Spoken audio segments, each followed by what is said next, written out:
William Dar, Secretary. Good morning again, sir. Good morning, Aljun. Sek Rocky, kumusta na po? Ayun, malinaw na po, Sek. Ito na po ang tanong. Bantay presyo naman po tayo bago magpasko. Kamusta po ang presyo ng gulay at mga karne sa ating mga palengke, lalo na yung karneng baboy? Paano natin masisiguro, Sek, na hindi ito sisipa dahil sa bagyong Vicky? Dito po dito sa Bagyong Vicky, Aljun, bago tayo punta sa presyo. Opo. Sa Typhoon Vicky, sa Mindanao, as of last night, may report po ng 10.5 million pesos na damages sa agrikultura. At mayroon tayong na-monitor din na pagbaha dito po sa Cagayan Valley. So wala pa pong report ng damage, pero alam po natin na malaki po yung pagbaha mulit sa Tuguegarao area at saka Enrile, Cagayan. So by the end of today, mayroon na tayong siguro ibigay na datos as a result of Typhoon Vicky. Now kung titingnan natin, halos naka-harvest na lahat ang ating mga magsasaka bago man dumating ang Typhoon Vicky. So, gusto rin natin masiguro na at masabi na mayroon tayong sapat na bigas, mayroon pa rin na inventaryo po tayo na andyan for good for 3 months until next. So, wala dapat ipangamba tungkol sa bigas. Dito sa ibang commodities ay tumataas ng presyo kagaya ng karne ng baboy. Opo. At nagpaparating tayo naman ng supply galing Visayas and Mindanao. So halos mayroon tayong supply pero mataas lang konti yung presyo ng baboy. Okay. Then sa fruits and vegetables, natamaan po sila nung itong last 4 typhoon. So nagre-recover at dumadami na yung supply natin ng vegetables and fruits. So alam naman natin na during this Christmas season ay halos tumataas yung demand ng mga ito dito sa mga iba't ibang agricultural commodities po. Opo, balikan ko lang yung tanong kanina, Sec, no? Yung ayuda, kung meron ba tayong naibigay sa ating mga magsasaka, ganun din sa kanilang mga kooperatiba, lalo na sa naapektuhan po ng bagyong Vicky?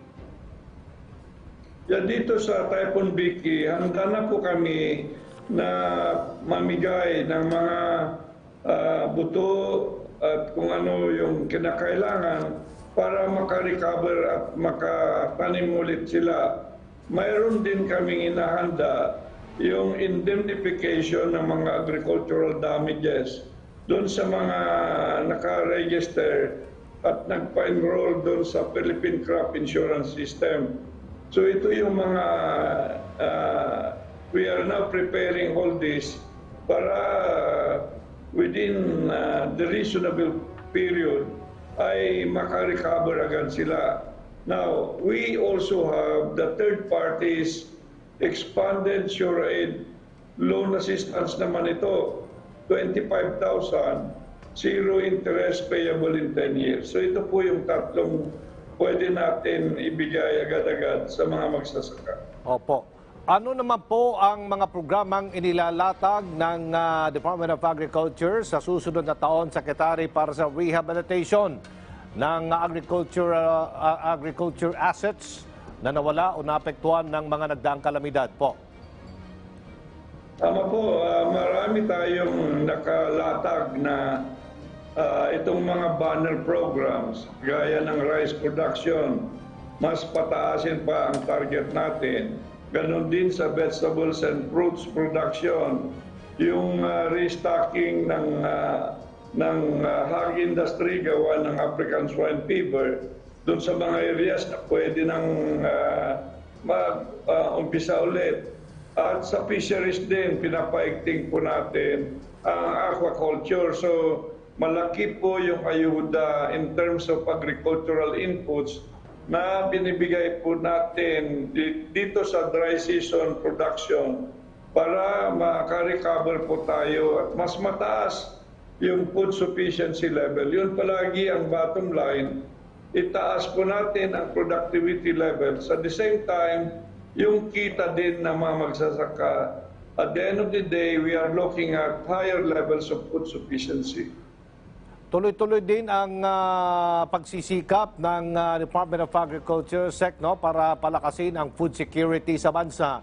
Ito ay sa pamamagitan ng digitalization ng food supply chain through Deliver-E. Opo. Pwede nyo bang may paliwanag po? Marami tayong sa digitalization ng Philippine agriculture. At yan ay marami nang kinakasa at ina-implementa po.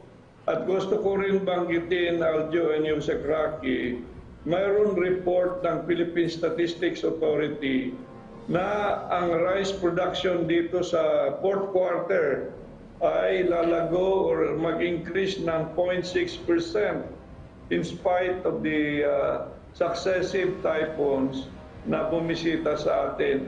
Ang corn production is growing during the fourth quarter at a level of 1.4%. So mag-increase yan ang production in spite of the typhoons and the pandemic. And gross value in agriculture totaling 404.6 billion, ito ang mayroon pagtaas ng 4.1% during the fourth quarter. So again, mentioning na resilient tayo, pero mas maganda pa kung mas malaki po ang ating budgetary support at ang private sector will now invest more in agriculture. Opo, Secretary, mensahe na lang sa pangkalahatan sa ating mga nanonood at nakikinig sa mga oras na ito.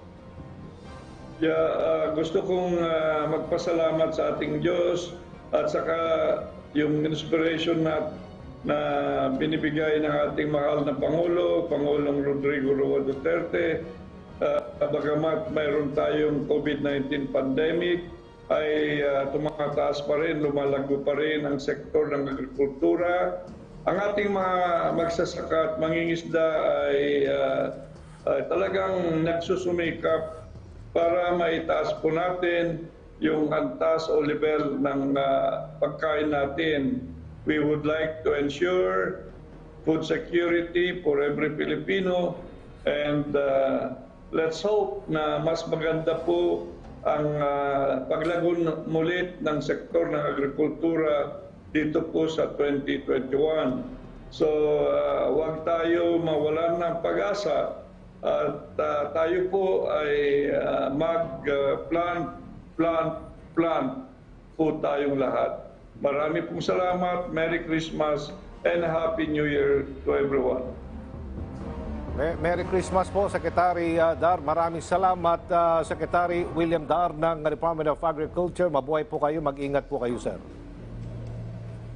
Salamat po. Samantala